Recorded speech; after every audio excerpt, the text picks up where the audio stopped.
Assalamualaikum warahmatullahi wabarakatuh.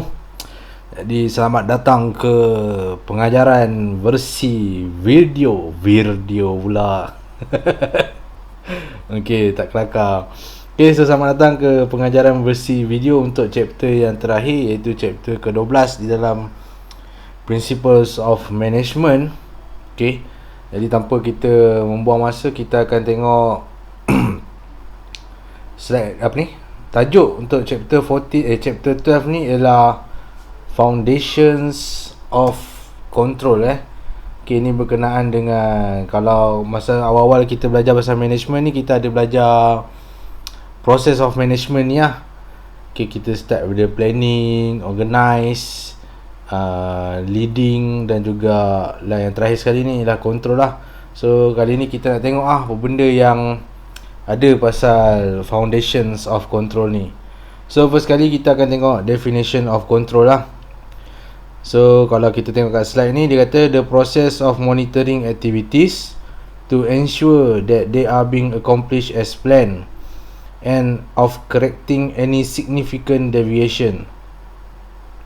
So ada beberapa point yang yang perlu kita tengok betul-betul kat sini tentang definition of control. First ialah perkataan monitoring tu lah. So control ni ialah sebenarnya satu proses di mana kita memantau aktiviti kerja yang berlaku di dalam syarikat. Okay, dan tujuan kita pantau tu supaya kita dapat mencapai apa yang kita nak rancang, accomplish as planned. Accomplish as planned tu maksudnya kita mencapai apa yang kita nak rancang lah.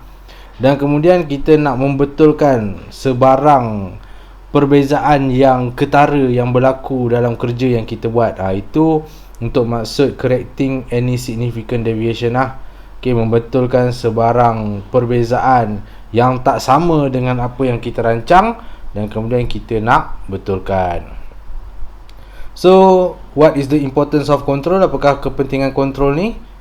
So, kalau kita tengok pada slide ni, an effective control system ensure that activities are completed in ways that lead to the attainment of the organization's goals. So kepentingan kontrol ni ialah untuk kita completekan ataupun menyempurnakan kerja-kerja yang telah kita rancang supaya kita berjaya mencapai organization goal. So attainment ni ialah mencapai dia macam perkataan achieve juga So kepentingan kontrol, saya ulang balik, untuk kita menyempurnakan apa yang kita rancang supaya mencapai matlamat syarikat.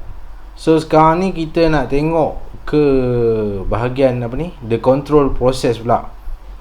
So control process yang pertama, nama dia ialah measuring actual performance, iaitu mengukur prestasi sebenar. Prestasi sebenar apa? Prestasi sebenar sesebuah kerja yang kita lakukan lah. So ada beberapa cara yang kita boleh guna pakai. Pertama ialah personal observation. Maksudnya kalau kita as a manager, kita akan turun tengok kita punya staff buat kerja. Ataupun kita boleh lepak je dalam bilik, kita tunggu statistical report. Statistical report ni lah report yang bernombor lah. Ada graf, ada nombor. Ataupun yang ketiga, kita gunakan oral report. Oral report ni ialah katalah macam kita manager, kemudian ada supervisor masuk dan bagi tahu tentang progress ataupun prestasi semasa para pekerja kita. Dan yang terakhir sekali, written report, laporan bertulis. Ini mungkin dihantar oleh supervisor juga, tapi dalam bentuk laporan bertulis dan kita pun baca. Salah satu teknik yang diguna pakai untuk personal observation, maksudnya macam kita turun dan tengok staff kita buat kerja, ialah management by walking around MBWA. MBWA is a phrase used to describe when a manager is out in the work area and interacting with employees. Maksudnya manager turun padang, turun kat kawasan staff bekerja dan kemudian berkomunikasi dengan staff-staff yang sedang bekerja. Mungkin pasal nak tahu ada apa-apa masalah ke, ada apa-apa yang manager boleh bantu ke. So ini nama teknik untuk personal observation, iaitu management by walking around. Proses yang kedua dipanggil sebagai comparing actual performance against a standard. Okay, maksudnya kita membandingkan prestasi sebenar dengan standard yang telah kita tetapkan pada awal-awal sebelum kerja bermula. Okay, saya bagi contoh macam ni lah. Katalah kita ni syarikat jual pakaian. Kita ni syarikat jual pakaian. So sebelum kita menjual ni, kita dah tetapkan satu jumlah jualan yang kita nak. Katalah sebulan kita nak jual 1000 unit.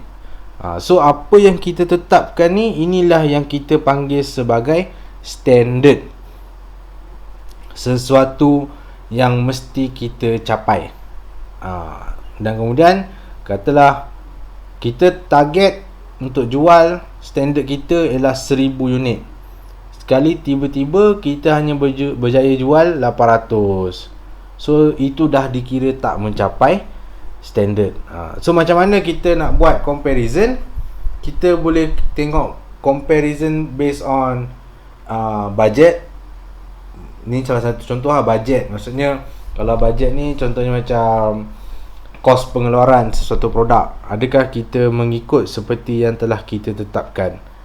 Ataupun goals matlamat yang macam contoh saya bagi tadi kita target nak jual 1000 unit, dan adakah kita berjaya menjual dan mencapai standard 1000 unit.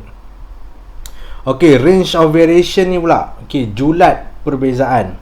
Julat perbezaan membawa maksud the acceptable parameters of variance between actual performance and the standard. So maksud ayat ni ialah apakah jurang perbezaan yang acceptable, yang kita boleh terima. Okay, sebagai contoh, kita ambil contoh yang sama juga. Macam kita nak jual 1000 unit tadi, target kita, standard kita ialah 1000 unit. Tapi apakah perbezaan kalau macam kita tak berjaya capai jualan 1000 unit? Okay, tapi ada tak kata apa, paling kurang pun berapa kita patut boleh jual paling kurang? So kita tetapkan beza. Kita mungkin nak, okay, kalau tak berjaya capai 1000 sekalipun, at least mesti berjaya jual 800. So maksudnya perbezaan 200 tu, iaitu 1000 tolak 800, perbezaan 200 tu ialah something yang acceptable. Kita boleh terima perbezaan tu. Maksudnya kalau kiranya kalau kita berjaya jual 800 unit ke 1000 unit, itu dah dikira sebagai jualan kita dah mencapai standard yang kita mahukan.